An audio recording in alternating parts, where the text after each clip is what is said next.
अस्सलाम वालेकुम my YouTube family. उम्मीद है आप सब ठीक ठाक होंगे और हम भी खैरियत से हैं अल्हम्दुलिल्लाह।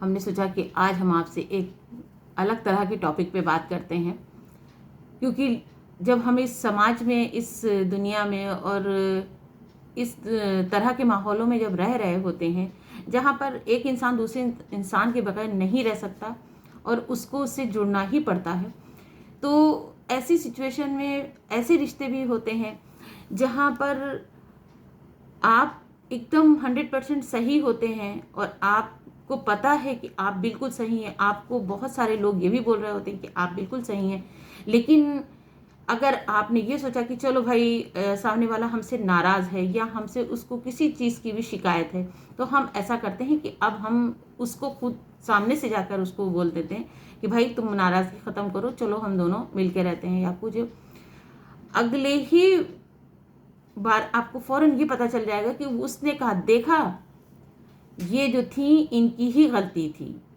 वरना कोई भी सामने से नहीं आता। उनकी सोच में ये नहीं आएगा कि नहीं ये इन्होंने अच्छा सोचा या इन्होंने बात ख़त्म करने के लिए सोचा या इन्होंने अल्लाह के रज़ा के लिए, कि अल्लाह भी यही चाहता है कि ये बातें ख़त्म की जाएं और इनमें लड़ाई झगड़ा ना हो, इनमें कोई बुरी बातें ना हो या इनमें ना इत्तेफाकियाँ ना हो जिससे दूसरा फ़ायदा उठा रहे हों। लेकिन इंसान ये सोचने लगता है कि अरे देखा ये सामने से आए यानी कि इनकी गलती थी, जबकि उसकी गलती दूर तक नहीं है। वो बिल्कुल गलतियों से अलग है, बिल्कुल उसके पास कोई गलत का ऑप्शन ही नहीं था कि उसने कुछ भी गलत नहीं किया। लेकिन अगर वो सामने से गलती भी नहीं की और मनाने भी सामने से जा रहा, तो लोग क्या उसको कहते हैं, देखा इसकी ही गलती रही होगी तभी ये सामने से आया। ये चीज़ें क्या करती हैं, ये चीज़ें जो होती हैं, जब आप नेक होना चाहते हो, आप अच्छे होना भी चाहते हो, लेकिन आप उसकी इन बातों से आपको इतनी ज़्यादा तकलीफ हो जाती, इतनी ज़्यादा तकलीफ हो जाती कि फिर आप सोचते हैं नहीं, इससे बेहतर है कि हम वो अपने जगह, हम अपनी जगह, हमारी नाराज़गी कुछ भी नहीं है। लेकिन अगर हम जाएंगे सामने से और वो हमको इतना बोलेंगे, फिर हमारा दिल हर्ट करेंगे। और इतना तो सबको पता है कि कोई भी पत्थर से नहीं बना है, सब इस गोश्त के टुकड़े से ही बने हुए हैं, सब मुलायम है, सब सॉफ्ट है, सबको फीलिंग होती है, सबको तकलीफ होती है, सब हर्ट कर जाते हैं। लेकिन कोई ऐसा नहीं सोचना चाहता, सब ये चाहते हैं कि बस हमने कहा है, मतलब ये गलत है, ये गलत है इसीलिए ये सामने से आया। अब उसको ये नहीं कहीं पे समझना होता, ना ही उसको कोई ये समझाना चाहता है कि नहीं भाई अगर वो सामने से आया तो तुम उसके साथ अच्छे रहो। नहीं, उसके साथ चार लोग बैठ के भी क्या बातें करते हैं, यही बात करेंगे कि अरे नहीं, देखा हम तुमसे कह रहे थे कि ये गलती इनकी है इसीलिए ये सामने से आए। उन्होंने ये नहीं उसको समझाया कि नहीं, हो सकता है ये अल्लाह की रज़ा के लिए आ गए हों, बात को ख़त्म करते हैं। नहीं, बात बिल्कुल भी नहीं ख़त्म होना, बात को और लंबा खींच देना है कि हमें तो अब इनसे बिल्कुल भी नहीं मिलना है। क्यों? क्योंकि ये सामने से आए हैं, ये सामने से आए हैं, इन्होंने माजरत की या इन्होंने माजरत नहीं की तो भी मनाने की एक तरह से कोशिश की कि चलो भाई मान जाओ, रिश्ते बने रहें।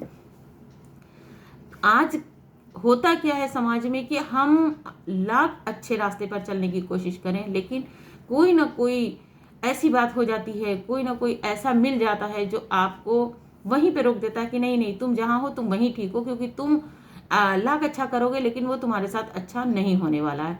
तो इससे बेहतर है कि जब अच्छा नहीं होने वाला है तो हम वहीं पे ठीक हैं जहाँ से हम शुरू हुए थे। उसमें बहुत बड़ा रोल रिश्तों का होता है, चाहे वो रिश्ते मैके के हों, ससुराल के हों, बहन भाई के हों, माँ बापों से हों या चचा से हों, किसी भाई ज़िंदगी से जुड़े हुए ये सारे रिश्ते हैं। तो इनमें अगर आप चाहते हैं कि एक अच्छा माहौल हो, तो हमारी सबसे पहली कोशिश ये होना चाहिए कि अगर दो लड़ रहे हैं तो हम उन दोनों को सामने बिठाएं और दोनों की बात को सुने और दोनों को समझाने की कोशिश करें, लड़ाइयों को ख़त्म करने की कोशिश करें। ये नहीं कि हमने एक की सुनी फैसला कर दिया, दूसरे की सुनी फिर उसका फैसला कर दिया और इधर उधर में हम रहे और रिश्तों को बना तो नहीं पाए, बल्कि इधर की उधर लगाने के चक्कर में हमने रिश्ते तोड़ दिए, जो कि ना अल्लाह को पसंद है, ना हमारे आपके निगाह में वो अच्छे होते हैं। इस चक्कर में रिश्ते जो बने होते हैं वो भी इधर उधर करने के चक्कर में वो रिश्ते खराब हो जाते हैं। अब उसका नतीजा ये होता है कि ना हम मिल पा रहे हैं, ना हम अपनी बात को किसी से कह पा रहे हैं, क्योंकि जिनसे ना इत्तेफाकियाँ हैं, जिनसे मन मुटाव है, वो तो बैठ के बात करेंगे नहीं, क्योंकि उनको बात करना होती तो वो ये नौबत क्यों लाते, उनको ये बात करना ही नहीं थी।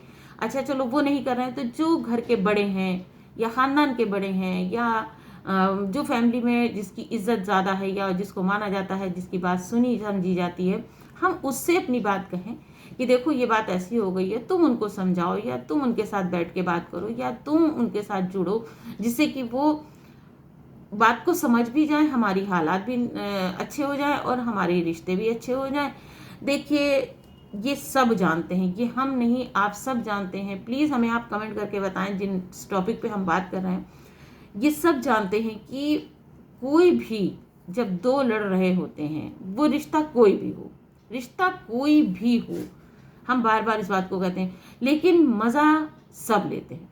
अगर माँ बाप लड़ रहे हैं तो औलाद इंजॉय करती है, इंजॉय इस तरह करती है कि पहले तो वो बहुत कोशिश करती है कि चलो भाई माँ बाप हमारे मिल के रहें, या हम अभी छोटे हैं तो इनको समझ रहे हैं, रो रहे हैं, परेशान। लेकिन एक टाइम पे क्या होता है, जब माँ बाप मुस्तकिल लड़ते रहते हैं तो बच्चे क्या करते हैं कि वो अपनी ज़िंदगी अपने हिसाब से जीना शुरू कर देते हैं। वो सोचते हैं कि ये तो इनका रोज़ का तमाशा है, ये तो होता रहता है, इसलिए हम इस बात को क्यों ध्यान दें, हम अपनी ज़िंदगियों में मस्त होते हैं। उसमें बहुत बार अच्छे रास्ते मिल जाते हैं बच्चों को, अगर उनके साथी या उनको समझाने वाले अच्छे मिल गए या उनको सोहबत अच्छी मिल गई तो बच्चे बहुत अच्छे ट्रैक पे चले जाते हैं। अगर उनको सोहबत अच्छी नहीं मिली या उनको साथी अच्छे नहीं मिले तो उनका हाल ये होता है कि वो फिर बेबहरा हो जाते हैं, गुमराह हो जाते हैं, बुरे ट्रैक पे चले जाते हैं। उनकी ज़िंदगियाँ भी माँ बापों की ज़िंदगियों से ज़्यादा ख़राब हो जाती हैं, क्योंकि माँ बापों ने एक पुराना वक्त गुजारा होता है, वो फिर भी एक अच्छा वक्त गुजार के यहाँ तक पहुँचे होते हैं। बच्चों के लिए वो सारी ज़िंदगी नई होती है, नया ज़िंदगी, नया माहौल, नए लोग, उनको जो सही समझ में आता है वो उसको एक्सेप्ट करते जाते हैं और वो उसी में ज़िंदगी जीना शुरू कर देते हैं। उसमें क्या है, अगर हस्बैंड वाइफ लड़ रहे हैं उसमें इंजॉय जो फैमिली में हो, चाहे वो देवर देवरानी हो, चाहे जिठानी और जेठ हो या सास ससुर हो, कि भैया ये लोग तो रोज़ ही लड़ते हैं, इनका तो यही काम है, इनको तो लड़ना है। एक टाइम के बाद वो लोग भी इग्नोर करने लगते हैं और आपके समझौतों में नहीं पड़ते। तो खुदाया हम सब से ये कहना चाहते हैं कि अगर आपके बीच लड़ाइयाँ हैं, आप दोनों ज़रूर बैठें। और ये कोई ईगो की बात नहीं होती कि आप ईगो में चलेंगे तो रिश्ते नहीं निभा पाएंगे, इसलिए कभी भी रिश्तों को ईगो के साथ बांध कर ना चलें। हमेशा ये सोचें कि नहीं, ये रिश्ता है, अल्लाह और रसूल ने हमको बना के दिया, ये आसमान पर बन के आए हैं, ये अल्लाह ने हमारे नसीबों को आगे बढ़ाने के लिए, नसीबों को चमकाने के लिए या नसीबों को एक दूसरे से जोड़ दिया है। तो हम इन रिश्तों को खूबसूरती से करें। अगर दो भाई एक घर में लड़ रहे हैं, अब क्या हुआ कि उसमें ख़ानदान भी आके एंजॉय करता है। बहुत बार ऐसा होता है, बहुत फैमिलियों में ऐसा है कि माँ बाप उसमें फ़ायदा उठाते हैं कि चलो एक को इधर समझा, एक को उधर समझा, फ़ायदा माँ बापों ने दोनों से उठाया और औलादें दोनों लड़ रही हैं। उनके पीछे उनकी बुराई की, उनके पीछे उनकी बुराई की। नहीं, हमारा ये फ़र्ज़ बिल्कुल भी नहीं। हमारा फ़र्ज़ क्या है, हमारा फ़र्ज़ ये है कि हम अपने बच्चों को बिठाएं और उनसे कहें कि भाई मसला कहाँ पर है। जिसकी गलती ज़्यादा है उसको भी समझा दिया, जिसकी कम है उसको भी याद दिलाया कि नहीं बेटा तुम्हारी ये गलती नहीं है, या तुम ऐसा नहीं ऐसा कर लो। एक दूसरे के मिजाज को समझ लो। बहुत बार ऐसा होता है कि एक बहुत सीधा होता है, एक बहुत तेज़ होता है। जब सीधा है कोई तो हमारा फ़र्ज़ वहाँ पे ये बन जाता है कि भाई देखो ये बोलता भी नहीं है या सीधा है, ये अपनी बात नहीं कह पाता, तो हमारा फ़र्ज़ है कि हम जो तेज़ है या थोड़ा अपनी बात कह पा रहा है हम उसको समझाएं कि देखो ये तुम्हारा भाई है, तुम्हें इसके साथ ऐसे रहना है।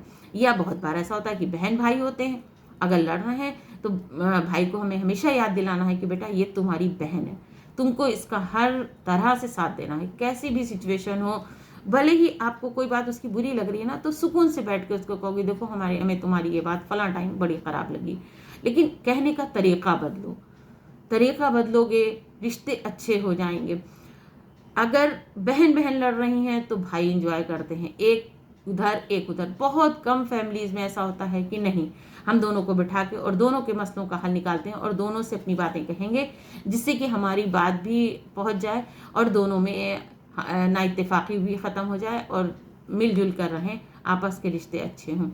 अच्छा, उसमें क्या, अगर देवर देवरानियाँ हैं या घर के जो भी रिश्ते हैं, दो लड़ेंगे तो तीसरा फ़ायदा उठाएगा। तो हमारी सोच बस इतनी होना चाहिए कि भाई हम अगर लड़ने बैठेंगे तो इससे फ़ायदा कम होगा, नुकसान ज़्यादा होगा। क्यों? क्योंकि कभी कोई जोड़ता नहीं है। ये सबको ये स्टोरी पता है कि कोई किसी को जोड़ता नहीं है, सब क्या करते हैं, सब तोड़ते हैं। तो खुदा के वास्ते तोड़ने वाले मत बनो, जोड़ने वाले बनो, क्योंकि कल हश्र के मैदान में अल्लाह जब पूछेगा और हिसाब होगा तो आप तोड़ने वालों को अल्लाह बहुत सजाओं में मुब्तला करेगा। और हमारा फ़र्ज़ ये है कि हम बातों को सुलझाने की कोशिश करें, ना कि उलझाने की कोशिश करें। तो आज हम अपनी बात को यहीं पे ख़त्म करते हैं। उम्मीद है आपको हमारी ये बातें पसंद आई होंगी। तो आप हमें कमेंट करके प्लीज़ बताएं कि हमारे राय से आप इत्तेफाक करते हैं कि नहीं। प्लीज़ आप लोग हमें कमेंट नहीं करते, मुझे बहुत अफसोस है, इसलिए प्लीज़ आप लोग ज़रूर कमेंट करें और वीडियो को लाइक भी करें, शेयर भी करें, और अगर वीडियो पसंद आती है तो सब्सक्राइब करना बिल्कुल ना भूलें। मिलते हैं अगली वीडियो में। अल्लाह हाफिज़।